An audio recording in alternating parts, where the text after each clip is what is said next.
Hi there, I'm Chef Eric Crowley, owner of the Culinary Classroom in West Los Angeles. And today we are going to make a strawberry creme brulee. We will need 2 cups or 1 pint of heavy cream. Whipping cream will wind up working just fine. I have here about 3/4 of a cup of rinsed and diced strawberries, 5 egg yolks, 1/3 of a cup plus 2 tablespoons of granulated sugar, a small pinch of salt, and 1/2 teaspoon of vanilla extract. We are going to take our heavy cream and begin to scald it. That means we're going to place it into a medium-sized pot and put it over a high heat just until it starts to begin to boil. While that is scalding, we can go ahead and we can separate our eggs. You can check that out on another video on Mahalo.com. So the bubbling comes around the rim of the pot prior to it actually bubbling all over the surface and boiling over. And that is scalding. We're going to take our sugar and combine it with our egg yolks, with our little pinch of salt, and 1/2 teaspoon of vanilla. I'm going to blend these together with a whip.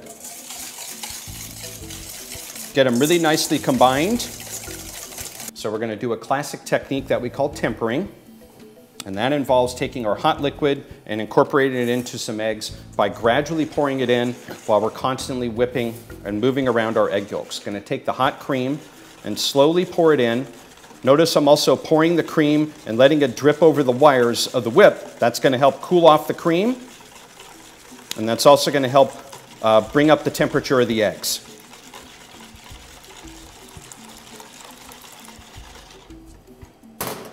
And I find the easiest way to get it into my custard cups is to pour it into a pitcher. Pitcher with a spout works really, really well.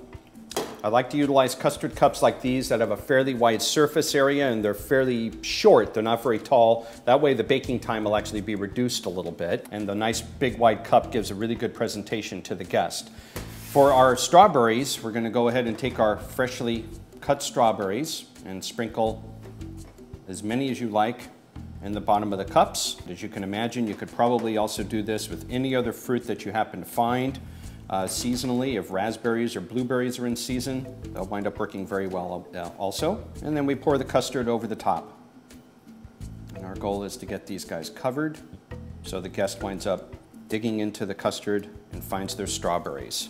I have them in a nice big pan that actually has tall sides to it. And in the bottom of the pan, I have a towel. What the towel is going to do is it's going to help keep the cups from sliding around as you start to move the pan. And we're going to wind up creating what's called a bain-marie. We're going to take some really nice hot water right off the boil and pour it into this pan, typically enough to come halfway up the outside of the ramekin. So here I have some hot water right off of the boil.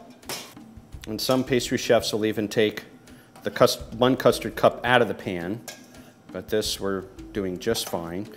If you don't have a pan this size, you could use something like a Pyrex baking dish. You may have to actually use 2 if you're making 6 or 7 of these. Once we have the water coming up halfway up the side of the custard cup, this is going to wind up going into a 350 oven. I usually check it after about 20 minutes, and one of the things I'm looking for is a jello-like jiggle to it. When I have that, take them out, let them cool off. So the custard has come out of the oven. It's really important to let it cool completely. If you have the opportunity, let it refrigerate overnight. Be really wonderful. The idea by that is that you're actually looking for a really cold custard, and we're going to have a hot, crispy sugar coating on top. We're going to wind up taking some granulated sugar. If it's lumpy, go ahead and sift it. And we're going to sprinkle the sugar on the top. Get a nice even layer. The more sugar you put on top of the custard, the thicker of a sugary crust you're going to get. So if you really like a lot of sugar, go right ahead and sprinkle a lot of sugar on. You want to try and sprinkle it pretty evenly as well. And then we're going to wind up utilizing a propane torch. I have one here that's got a plumber's nozzle on it, so I don't have to turn the torch upside down. And I'm going to take the flame and slowly lower it onto the sugar.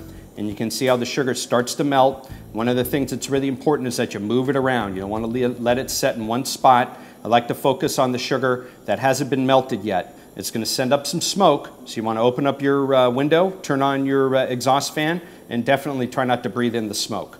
It'll make you hack. And you can see how the sugar starts to go from a clear sphere to a golden and then a deep amber sphere. It's starting to caramelize. And we're actually going to be blackening it. The word brulee means to blacken in French. You want to burn this sugar. It's about the only time I'm going to tell you to burn something. Notice I'm going to move the torch around, focus on the unmelted white portions of the sugar. And if I think that it's burning too rapidly, I can pull the torch up and keep moving it around. And there we're getting a really nice burnt sugar crust on the top. And there we are. That is how to torch, how to burn sugar on top of a creme brulee. Okay? Our goal here is to have, once this cools off, it's going to form a really, really hard shell. It's going to have a slight bitterness to it in addition to the sweetness. And that's kind of the juxtaposition we're looking for. Looking for a really sweet, creamy custard underneath and a really hard, crackled, slightly bitter, sweet sugar crust on top. So after our sugar has cooled off slightly and forms a nice hard shell, this is our finished strawberry creme brulee. Keep in mind that there's going to be nice chunks of strawberries underneath the custard to surprise your guest.